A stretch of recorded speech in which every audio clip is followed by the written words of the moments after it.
welcome from me to our Planner 5D page. I'm so excited that you managed to find us and you've landed on this page, as I've got so many amazing tips and tricks that I've got lined up to show just you.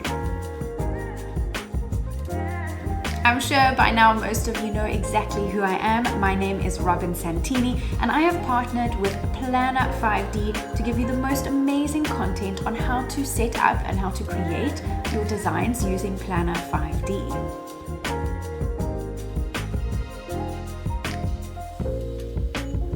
On your screen is what a typical office desk setup looks like, right? I'm sure most of you are thinking, is this a trick question? There's a chair, a computer, a desk, etc. So yes, technically this is a typical office desk setup. But did you know a standard desk setup is not actually built to suit everyone's posture? Well, guess what everyone? I am here today to show you exactly how you can set up your very own ergonomically friendly office desk setup that suits just you. Right, so what are we waiting for? Let's dive right in. For today's lesson, we are going to be looking at the Ergo Office and to show you how you can avoid injury and pain later on in life by creating the most perfect ergonomic, ergo-friendly office desk setup. Right, so for today's lesson, I'm going to walk you through the perfect Ergo Office setup, whether that be your home office setup or an actual corporate office environment. To be able to do that, I'm going to break this lesson up into three main topics. Firstly, we're going to start off with the what, looking at exactly what ergonomics is. We'll then tackle the why. Why is ergonomics important to us and why is it important to the design realm? And lastly, and most importantly, we are going to tackle the how to set up your very own ergonomic office setup. Right, so what are we waiting for? Let's dive right in. Starting off with the all-anticipated question, what is ergonomics? What does ergonomics mean? Well, the simple concept of the word ergonomics means to design for the people, to design in such a way as to improve the environment and the stability of design for human use. We typically want to incorporate ergonomic structures and principles into our office design to make sure that we're feeling the following. Number one, we want ergonomics to ensure that you're feeling focused and energized to perform your task. Number two, you want to feel comfortable. You want to be able to use the equipment like your computer and your desk that you need to carry out the work with ease and without injury. Number three, we want you to feel productive. We want to make sure that there's no interference with your task and activity and that productivity is stimulated. Ergonomics is the science of joining the workspace to the user to create efficiency and productivity. The furniture and equipment and the space planning of an office must be designed with ergonomic principles in mind to support the activity that you are going to be performing. Right, so now that we've covered the what by looking at exactly what ergonomics is, we're moving on to our topic number two, the why. Why is ergonomics so important?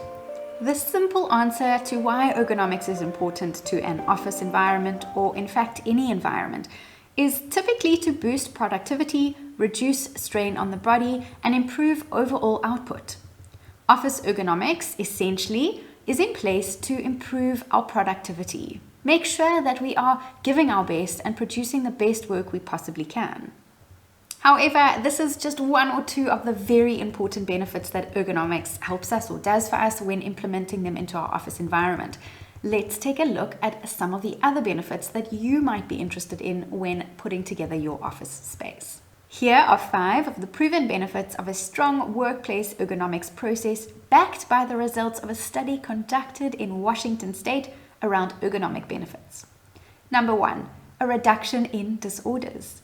Number 2, improvement in productivity, as we've just seen. Number 3, improvement in quality and overall work output. Number 5, improved engagement. And number 6, a better safety culture. Ergonomic benefit number 1, a reduction in disorders. It has been proved that ergonomics reduces muscle and body disorders. By reducing strain on muscles and the body, you are ultimately reducing the opportunity for disorders and therefore, in turn, also making a huge reduction in cost. What do I mean by less cost? Well, less strain on the body, less disorders, and less need to go and see your doctor or your GP. Benefit number 2, improvement of productivity. By adding ergonomic principles to encourage a neutral posture, spine, and less pressure and exertion on the body parts, the workstation ultimately becomes more user-friendly and the user becomes more efficient. Think about it like this. If you were sitting for numerous hours at a workstation throughout the day and sitting potentially with a slouched back or an arched back, causing pressure and pain on the spine, you are technically going to be needing to take breaks to relieve the pain or just to feel a little bit better. Well, this is where ergonomics comes in. If you are sitting with a chair that supports the natural curve of the spine or the natural arch of the spine, you are going to have less pain and it'll be a reduction in breaks during your office day. Hence the term support. Ergonomic benefit number 3, improvement of quality. Think about it like this. An uncomfortable workspace is going to make you feel frustrated and tired and not encourage you to work at your best. Therefore, a workstation that supports your function is going to increase the quality of your work output.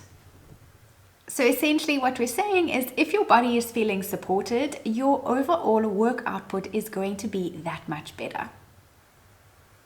Our next benefit, ergonomics improves employee engagement. A happy employee means a better office morale.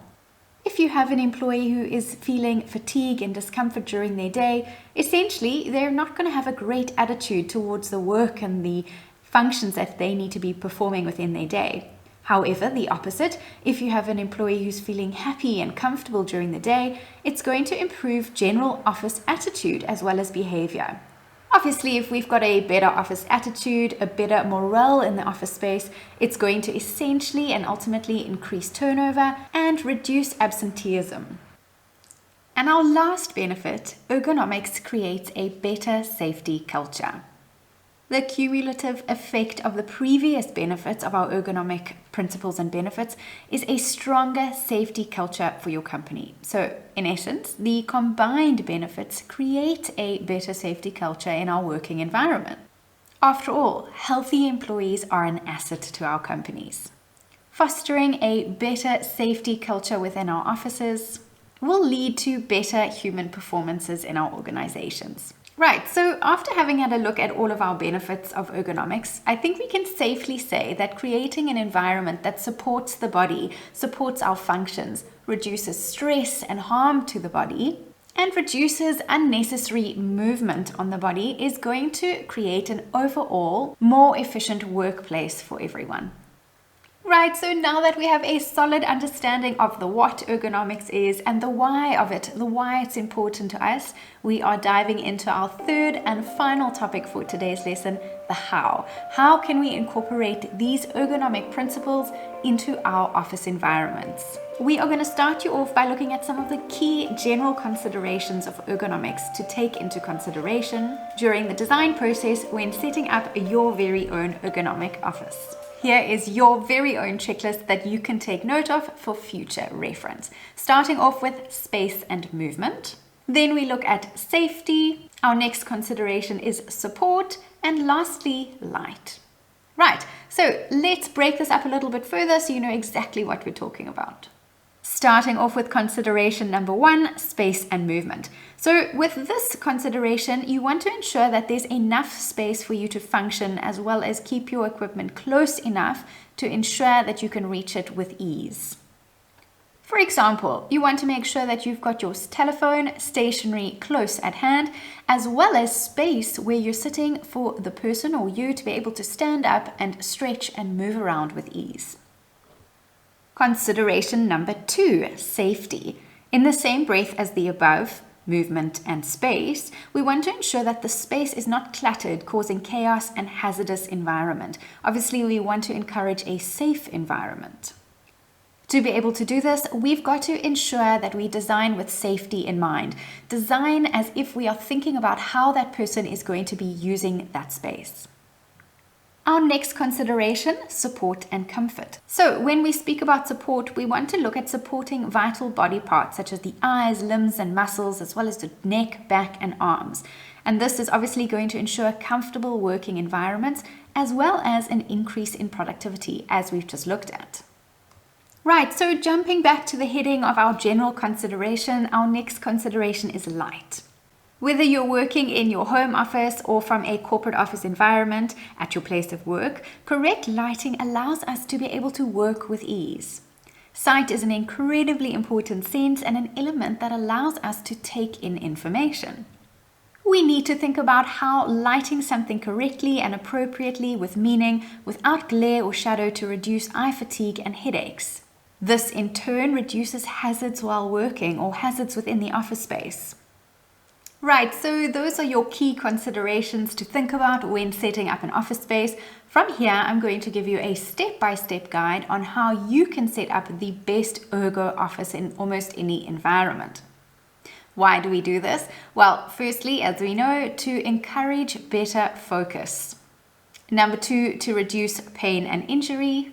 And number 3, to increase your work output. Could there be better reasons? I don't think so. What are we waiting for? Let's dive right in.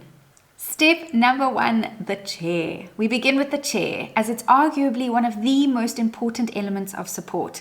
This is the item that you're in contact with most when you're working at your job, whether that be from home or an office environment. When choosing your chair, this is what you want to select. A chair that has a good backrest or good support. A chair that is height adjustable and armrest adjustable. Let me show you why. Ideally, this is what your posture should be looking like when using that office chair.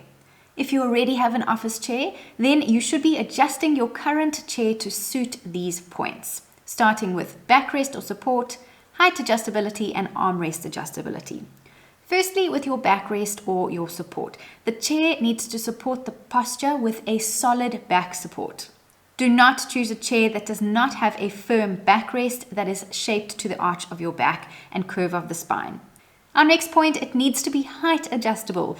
A standard chair seat should sit between 490 to 550 to the top of the seat. Obviously, this is only if it allows enough space between the underside of the table and the top of your leg. You need to adjust it to suit your posture and your size. And lastly, armrest adjustable. You want to ensure that your arms are able to easily and gently rest when required to ensure that your shoulders are relaxed and not touching your ears. Moving on to step number 2, the desk. With our chair, we obviously need a desk, one that is at the correct height. So let's get right into that. When selecting a desk, you need to consider the following: height, depth, and storage. Make sure the depth of your desk allows for ease of laptop and computer usability, as well as ease for resting your arms on the desk in a comfortable position. Ideally, you want to have a minimum depth of about 50 centimeters. This will allow for movement of ease and allow you to be able to put your computer and your mouse and all the elements that you need to be working with on that desk.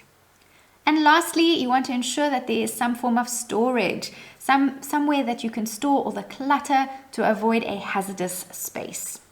Step number 3, the monitor or the computer screen. Computer screens are generally standard, the way they look and their usability. However, there are a few small tweaks that you can do to ensure the best usability of them. Firstly, we need to look at the position of the actual monitor. Then we need to look at the screen position. Maybe you've got one screen or two screens and how they relate to each other. And thirdly, the brightness of each screen. Let me show you exactly what I mean. Starting with position, make sure that your screen is directly in front of you. You want to make sure that the screen is approximately arm length away from you so that you have a good vision or you're not straining the eye. Number 2, the screen position. You want to tilt your screen to ensure that the eye level is just above the center of your screen. And thirdly, we look at light and brightness. Make sure that the screen is at the highest brightness or as close as possible so that you don't strain your eyes or squint your eyes to see what you're doing. You don't want your eyes to strain while working because obviously that is going to cause uncomfort and harm to the body and the eyes. Step number 4, your keyboard and mouse. So key considerations for your keyboard and mouse are your position and mouse sensitivity. Place your mouse within ease of reach on the same surface as your keyboard. When it comes to mouse sensitivity, adjust the sensitivity of the mouse so you can use it with a light touch to operate it. You don't want to put too much effort into this to strain your arm or your wrist. Right, so your checklist to use when setting up your mouse and your keyboard. First question to ask yourself is, will the keyboard location allow the upper arm and elbow to be positioned close to the body? Ideally, you're wanting a nice, easy, relaxed position here. You don't want your arm to extend outward more than 45 degrees. The next question to ask yourself is, will the mouse location allow you to keep your upper arm and elbow close to the body? Step number 5, and our last step for today, light. Now, this is more of a placement and position consideration that needs to take place when it comes to light and ergonomics. As we've discussed above, light needs to support the viewer to do the activities that need to be performed within the office. Your checklist to follow when it comes to light. Firstly, number 1, ensure that your screen is positioned away from direct sunlight or direct light. This will stop a glare into your eye. Next, you need to think about if the monitor is placed in the location, does it eliminate glare on the screen, which might cause awkward posture and positions when trying to read the screen. Number 2, is there sufficient light in reducing squinting or straining the eye?